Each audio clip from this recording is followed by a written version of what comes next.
The champagne glass slipped from my fingers as Uncle Robert's video played on my phone. The sound of crystal shattering on my kitchen floor mixed with my father's voice from the screen.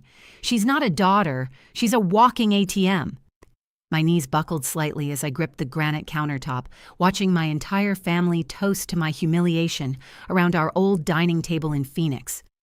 The laughter that followed Harold's words was genuine, comfortable, like they'd shared this joke 1,000 times before.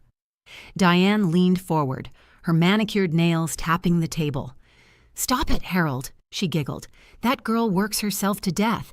At least let her feel important." My brother Marcus chimed in with a dismissive wave. "Honestly, she's desperate.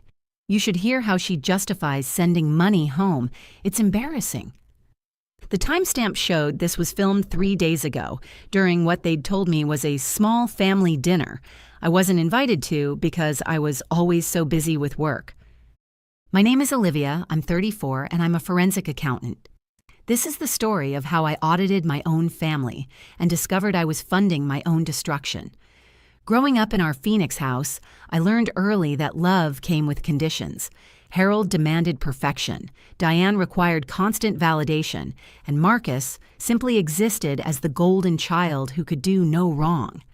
I became the fixer, the one who smoothed over problems and absorbed the chaos so everyone else could stay comfortable.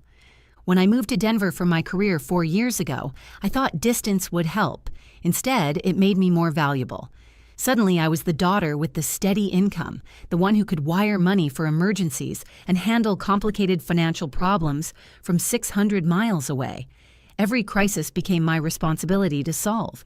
The calls always followed the same pattern.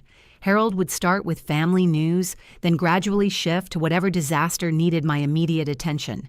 The house payment was behind, Marcus needed help with his car, Diane's medical bills were piling up. Each time he'd frame it as temporary, just until things stabilized. But things never stabilized.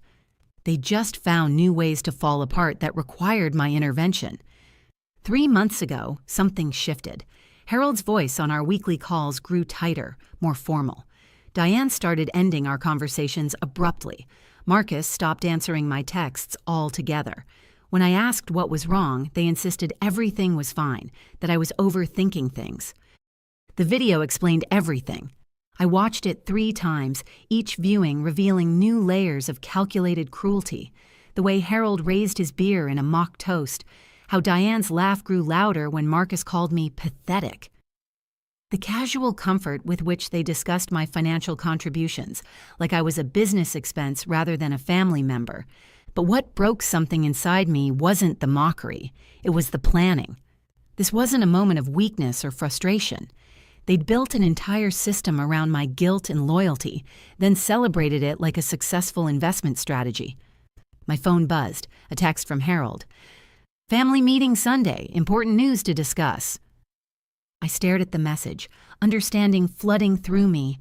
They weren't planning to include me in whatever they were celebrating. They were planning to exclude me from it. The important news was probably about cutting me off now that they felt secure enough to manage without my support. My fingers moved across the screen with steady precision. "I can't make it. Too busy with work."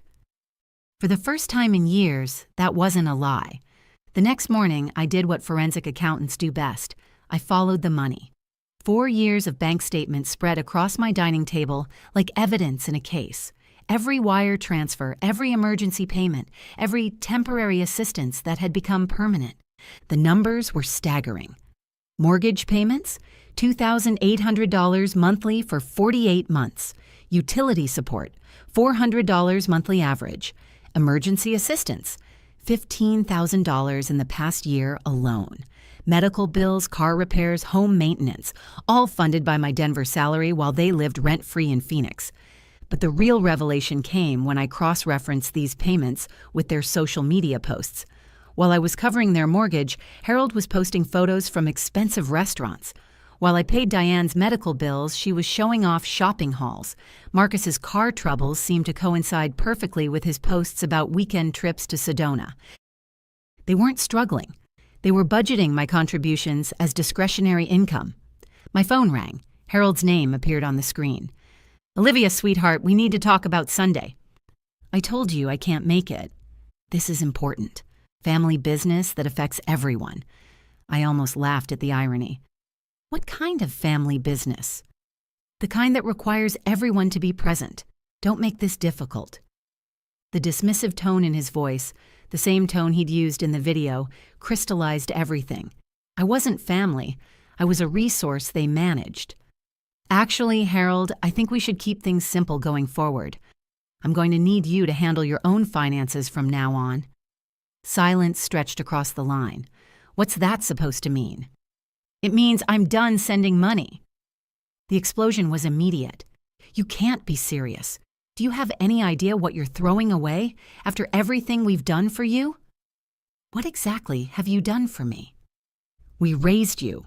We supported your career. You used me. The words came out steady, factual. And now you're done with me. I ended the call before he could respond. Within hours, the panic calls began. First Diane, sobbing about the mortgage payment due next week. Then Marcus, furious about his car insurance lapsing. Finally, Harold again, switching between threats and manipulation with breathtaking speed. But I was done negotiating. For every call, I had the same response. Handle it yourselves. By Thursday, the real Harold emerged. The text arrived at 6 a.m., cold and final. Since you want to abandon your family, consider yourself disowned. All communication goes through my lawyer from now on. I read it twice, waiting for the crushing pain I'd always associated with his disapproval.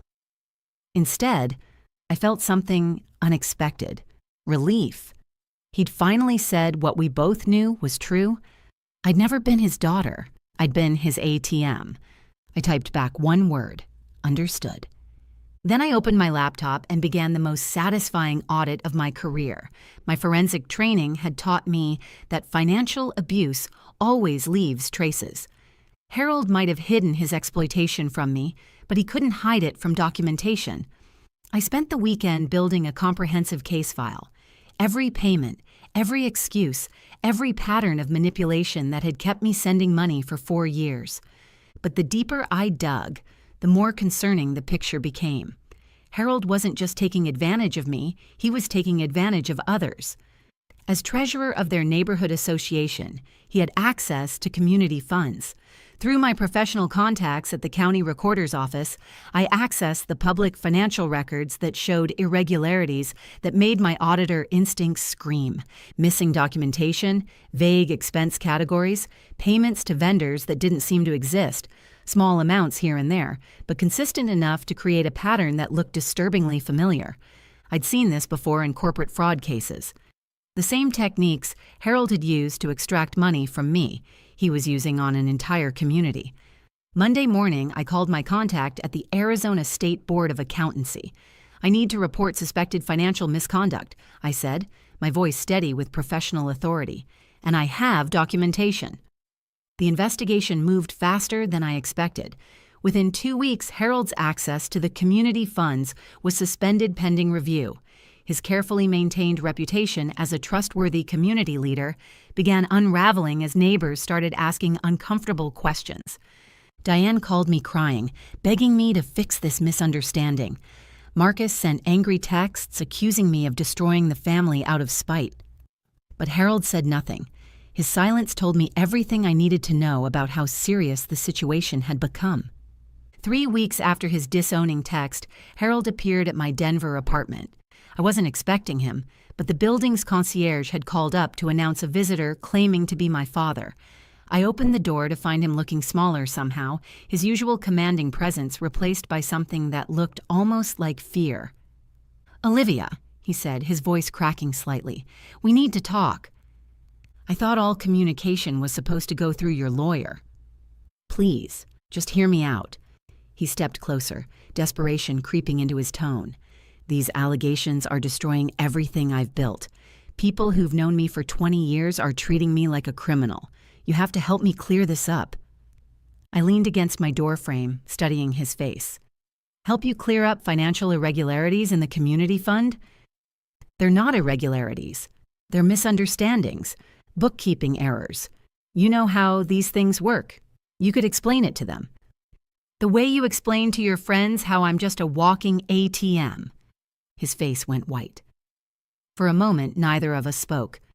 You saw the video, he whispered. Uncle Robert sent it by accident, though I'm grateful he did. Harold's composure cracked entirely. That wasn't... We were just blowing off steam. You know how family jokes... 4 years of mortgage payments isn't a joke, Harold. Neither is embezzling community funds.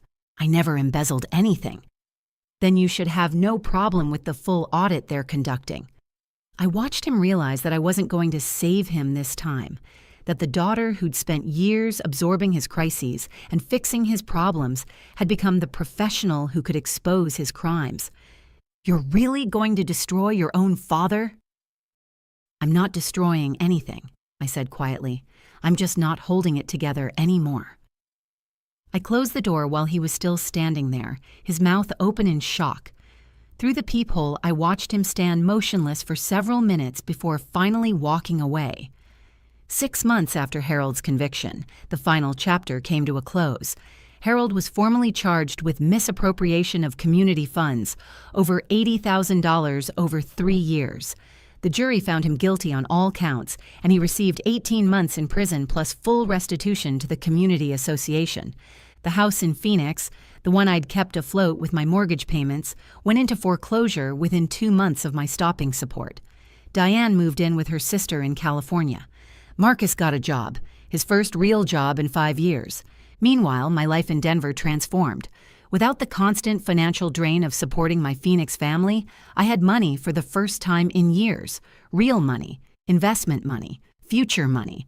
I bought a condo with a view of the mountains and started contributing to a retirement account that wasn't being secretly funneled to someone else's mortgage. The promotion I'd been passed over for twice suddenly became available when my supervisor realized how much stronger my work had become without the constant stress of family financial crises. I'd never realized how much mental energy I'd been spending on managing their chaos.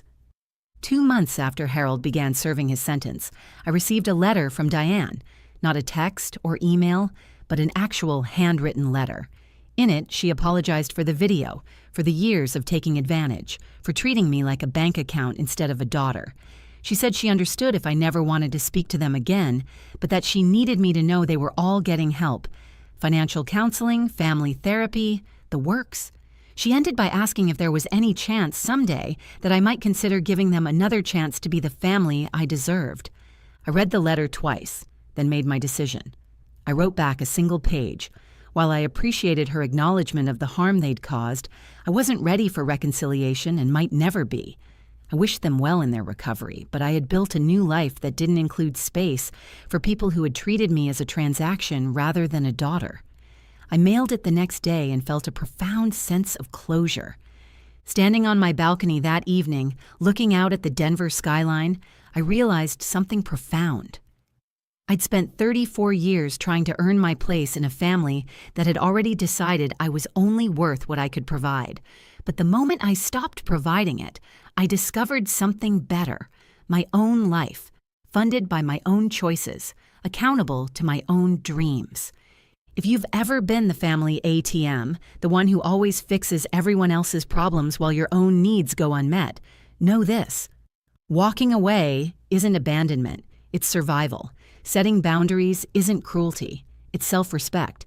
And sometimes, the most loving thing you can do for toxic people is to stop enabling their toxicity. Before you go, here's a quick bonus for sticking around.